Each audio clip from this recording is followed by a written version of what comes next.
So I've always been an angler. I was in the software world, but I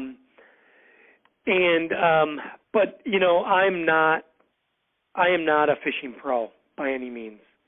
In fact, I've had many, many, many, many unsuccessful days on the water. I try to learn every time I'm out, but I'm not always a successful angler.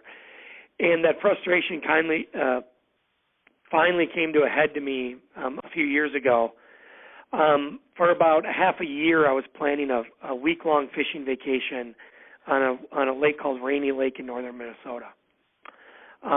Rainy Lake is a massive lake, but provides opportunity for trophy walleye, pike, smallmouth bass. The weeks and months before the trip, I'd spent countless hours online, trying to research the lake. With most, and most often I was coming up with blanks, especially when I was trying to look for sort of where to fish based on the season and conditions and all that stuff. Again, the lake is 360 square miles, so it's gigantic. So that sort of task of trying to eliminate unproductive water is quite daunting. I was already spending, really like $1,000 or $1,500 for the trip with lodging and travel and stuff. So I really didn't want to pay for a guide, the $400 or $500 for a guide. So I basically went off and based on what I could find, which was little to nothing, and the end result was basically the worst fishing week of my life.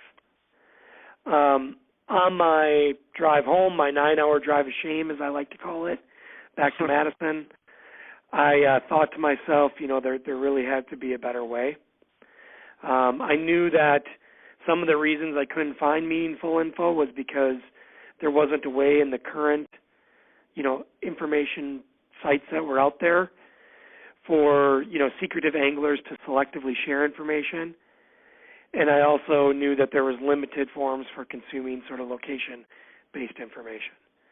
So that's when it hit me that, the world needed a map-based fishing social platform.